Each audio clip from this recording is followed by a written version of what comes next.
ममता बहुत ही सीधी और प्यारी लड़की थी। वहीं सुनील एक सरल और आगे बढ़ने की सोच रखने वाला लड़का। सुनील, बेटा सुनील कहाँ है? अरे जरा एक गिलास पानी तो दे दो। हाँ माँ, अभी आया। क्या माँ, पानी तेरे सर के पास ही तो रखा है। क्या हो गया है, तबीयत खराब है क्या? अरे नहीं नहीं, वो उठने का मन ही नहीं कर रहा था तो देखा ही नहीं। वैसे क्या कर रहा है? यहाँ बैठना मेरे पास। माँ पढ़ रहा था। वो क्या है ना, नौकरी में तो वक्त नहीं मिलता, अब ऑफिस से घर आकर ही तो वक्त मिलता है। अच्छा अच्छा ठीक है, पढ़ ले जा बेटा। सुनील पढ़ लिख कर और आगे बढ़ना चाहता था, लेकिन माँ की तबीयत खराब देखकर सोचता है कि शादी ही कर ले। कब तक माँ का ख्याल वो अकेले रख पाएगा? तो एक दिन, माँ ये ममता है, मैंने इससे शादी कर ली है। तुम्हारी तबीयत भी ठीक नहीं रहती तो मैंने सोचा शादी कर लेता हूँ। घर संभालने वाली और तुम्हें संभालने वाली कोई आ जाएगी तो अच्छा रहेगा। माँ अचानक से सामने बहू देखकर हैरान रह जाती है। बेटा ये क्या बात होती है? न बैंड, न बाजा, न दहेज, न शगुन, ऐसा कैसे बहू आ गई? माँ तू तो जानती है मैं नौकरी के साथ पढ़ाई कर रहा हूँ, तो कहाँ से इतना पैसा बचा पाता कि धूमधाम से शादी करता। वैसे भी माँ, लोग तो आकर खाकर निकल जाएंगे, इसलिए बस वैसे ही। माँ जी, मैं आपका ख्याल रखूंगी। वैसे भी ये आगे की पढ़ाई कर रहे हैं, अच्छा कुछ कर गए तो सबके दिन फिर से अच्छे आ जाएंगे। सास को ममता की बात ठीक तो लगती है, लेकिन मन में कहीं ना कहीं लगता है कि कहीं बहू बेटे को लेकर फुर्र ना हो जाए और फिर तो वो रह जाएगी अकेली। बेटा देख, मेरा जो कुछ भी है वो सुनील ही है, और सुनील का भी अब इस दुनिया में मैं ही हूं और कोई नहीं। क्या सुनील? बिल्कुल माँ, लेकिन आज से ममता भी मेरे जीवन का अहम हिस्सा है, जैसे तू है। सास को बड़ा बुरा लगता है कि उसकी सल्तनत में कोई और हिस्सेदार कैसे हो सकता है। कैसे कोई और उसके 30 साल के बेटे की जिंदगी में अचानक से आकर बराबर का हिस्सेदार बन सकता है।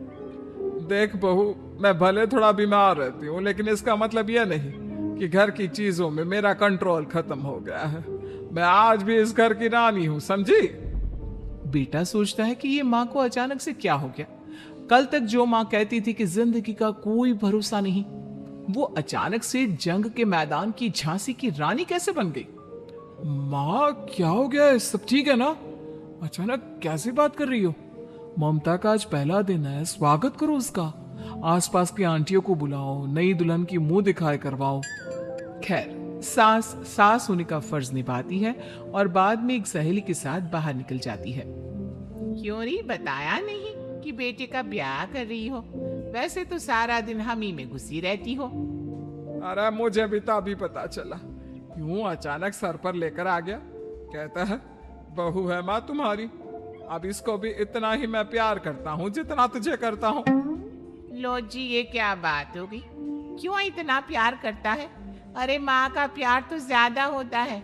अब उसको तो कोई दूसरा पति मिल सकता है, लेकिन तुम ही बताओ, क्या माँ की ममता किसी और की हो सकती है? ना जी ना, बेटे को समझाओ ये बात। अरे क्या समझाऊं, मुझे तो खुद ही समझ में नहीं आ रहा कि क्या हो रहा है।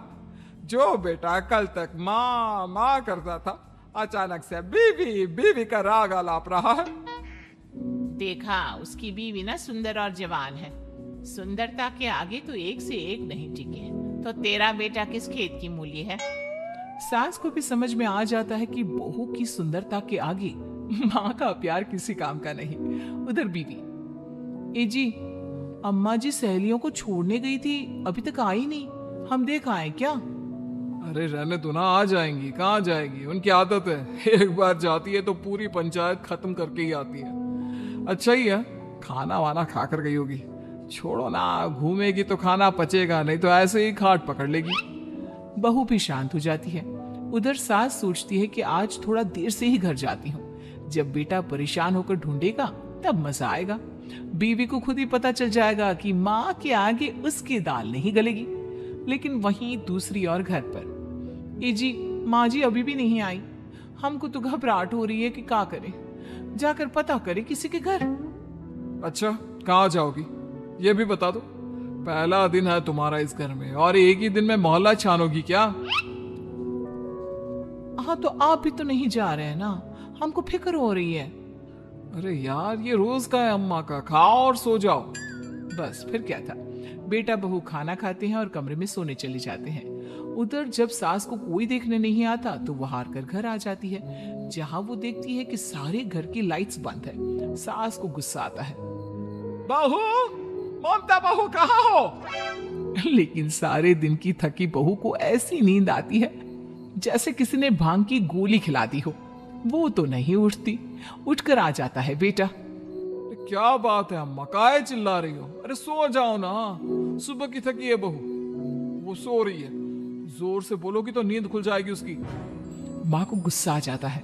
फिलहाल तो सो जाती है, लेकिन मन ही मन ढेर सारा जहर बहू के लिए भरा होता है। सुबह बहू चाय बना रही होती है कि सास धीरे से गैस तेज कर देती है, जिससे चाय का बर्तन जल जाता है। और जैसे ही बहू चाय का बर्तन उठाती है, उसका हाथ जल जाता है। मेरा हाथ जल गया। वो जोर जोर से चिल्लाकर इधर उधर भागती है कि सास थोड़ी देर में उसके हाथ में पानी डाल देती है। हाय रे बहू, क्या कर रही हो? पहली बार रसोई छुई हो क्या? सासू माँ गलती से गैस तेज रह गई थी और बर्तन जल गया, जिससे मेरा हाथ जल गया। हाय रे, कितना गंदा दाग। छी छी छी छी, मुझे तो उल्टी आ रही है तेरा गला हुआ मांस देखकर। तू ना मुझे अभी साथ से खाना मत लगाना। बहू भी खुद का हाथ देखती है तो उसे भी रोना आ जाता है। कुछ दिनों के बाद सास की सहेली आती है, बहू चाय बनाकर लाती है। उसके जाने के बाद सहेली कहती है, बहू की सुंदरता ऐसी है कि कोई भी दीवाना हो जाए। वैसे तेरे बेटे का क्या हाल है? अरे वैसा ही है, बहू के पीछे लट्टू। क्या करूं, कुछ समझ में नहीं आ रहा। मैंने तो बहू के चेहरे पर दिवाली के पटाखे की चक्री फेंक दी, उसका पूरा चेहरा जल गया। अब देखो ना रही सुंदरता, और ना ही अब मेरा बेटा उसे पूछता है। अरे अब तो वो उसे छोड़कर दूसरी भी देखने को बोल गया है मुझे। बहू सारी बात सुन रही होती है। आंटी एक बात बताइए, क्या भरोसा है कि दूसरी सही आए और आपके अनुसार रहे? देखिए आंटी, मेरी सासू माँ को गलत बात सिखाने की जरूरत नहीं है। हमारा परिवार साथ में खुशी से रह रहा है। देख बहू, मेरी सहेली की बेइज्जती ना कर, वही अच्छा रहेगा तेरे लिए, समझी? बहू नहीं मानती है। वो बार बार उनकी सहेली को घर से निकल जाने को कहती है। तभी सास की सहेली पास के चूल्हे से लकड़ी लाकर बहू के चेहरे पर लगा देती है। बहू जोर जोर से रोने लगती है। अरे ये क्या कर दिया? मैंने कहा किया, ये तो तूने किया। तू ही नहीं चाहती थी कि बहू बेटी के साथ रहे, भला मैं क्यों करूंगी? मैं तो चली, निपटो अब। बहू रो रही होती है, दर्द से चिल्ला रही होती है, लेकिन सास उसे डॉक्टर के पास नहीं ले जाती। तभी पति आता है। क्या हो गया ममता? ये दाग कैसे लगा? कैसे जली? ममता कुछ नहीं कहती, बस दर्द से करा रही होती है। पति माँ की तरफ देखता है। हो ना हो माँ, ये पक्का आपका काम है। आप ही ममता से जला करती थी ना। देखना माँ, अब पुलिस आएगी, केस बनेगा, लेकिन पहले मैं ममता को अस्पताल लेकर जा रहा हूँ। सभी अस्पताल जाते हैं, जहाँ डॉक्टर ममता की सास से कहते हैं, आपने तो नहीं जलाया ना बहू को? अब ममता की सास के तो पसीने छूट रहे होते हैं। वो घबरा कर कहती है, ना ना डॉक्टर साहब, कैसी बात करते हैं? हम क्या जलाएंगे अपनी बहू को? डॉक्टर ममता के पति से पूछते हैं, देखिए, क्योंकि ये ससुराल में जली है तो मामला पुलिस का बनता है, तो आप पहले पुलिस को बुलाइए, तभी इलाज पूरा होगा। सास डर जाती है कि अब तो बच्ची जिंदगी जेल में ही रहना होगा। रहने दीजिए ना, पुलिस को क्यों बुलाना? सारी हंसी खत्म हो जाएगी जब पुलिस के डंडे पड़ेंगे। बहू को जलाना भले ही बहुत आसान हो, लेकिन उसके बाद सारी जिंदगी जेल की हवा खाना। सास डर जाती है। पुलिस आती है। पास लेटी दर्द से करा रही ममता स्टेटमेंट देती है। तो क्या हुआ था? कैसे जली आप? ममता पास खड़ी सास को देखती है।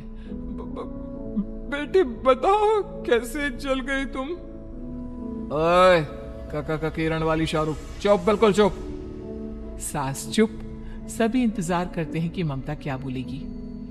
जी मैं खाना बना रही थी, लकड़ी उड़कर मेरे ऊपर गिर गई और मैं जल गई।